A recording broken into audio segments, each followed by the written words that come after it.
Let's start out in VA with a very funny story out of Richmond. Outgoing Virginia Governor Ralph Northam upheld a long-standing gubernatorial tradition by leaving pranks behind at the executive mansion for Governor Glenn Youngkin.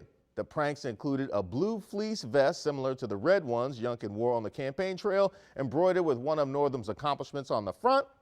There you see it, a life-size cardboard cutout of Donald Trump, flags from the University of Houston, which is the rival school of Rice University, where Youngkin played college basketball, and marijuana-themed stickers since weed was decriminalized under Northam. Now, this is what politics should be. The world would be a much better place if all trolling were this good-natured. Now, Northam put thought into how he was going to mildly amuse and annoy Youngkin on his first day. That's commendable.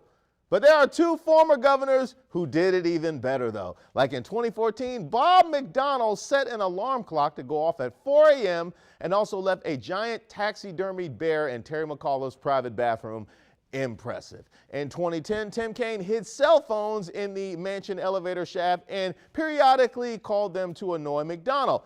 It took a couple of days for the phones to be found. Now, Virginia may be for lovers, but it's also for practical jokers. The petty is strong in the Commonwealth. The winner, of course, McDonnell. You don't just beat a taxidermied bear. I chose this next story from Northern Virginia because it's also wild. Rapper Vic Mensa was arrested at Dulles International on felony narcotics possession charges after border officials found 41 grams of LSD and a whole bunch of other psychedelic drugs, including 178 grams of shroom gummies in his luggage.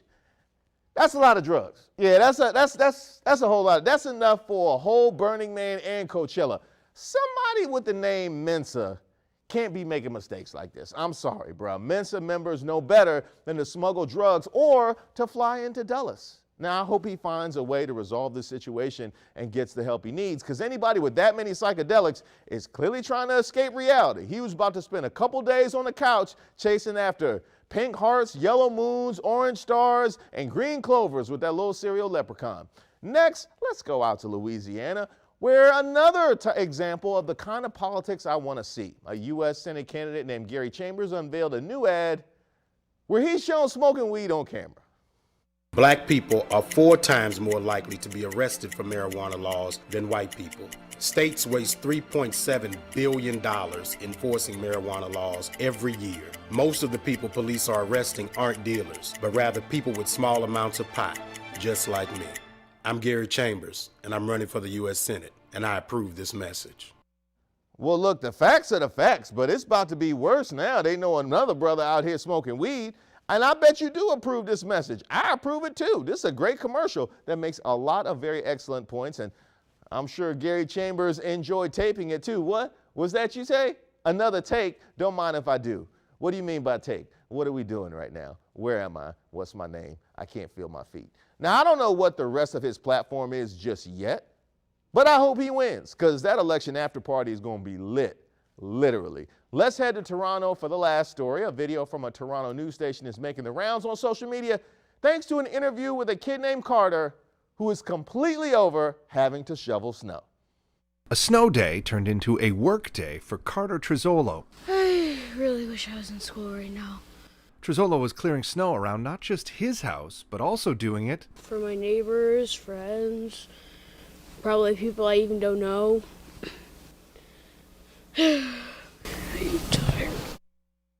Now, some money needed to have changed hands, Carter. You can't just be out here for nothing. People you don't even know, that sounds like some sort of scheme. Now, I understand how the man feels. I love little exhausted caption under his name, by the way, looking like Ralphie from A Christmas Story. Anytime a kid say, I really wish I was in school right now, they're getting put to work. That is a nice job by mom and dad, making him earn that unconditional love, shelter, and free meals. I do hope they rewarded Carter with some hot chocolate, because he clearly put in a hard day's work. There's a little bit that Carter spirit in all of us when it's time to deal with snow. Now, by the way, my favorite story, you know it's got to be Gary Chambers. You know it's got to be the Gary Chambers ad. I do hope he smokes the competition. Honorable mention to Carter, since he was one step away from singing Negro spirituals with that shovel, like nobody knows the trouble I've seen, nobody knows second grade sorrow.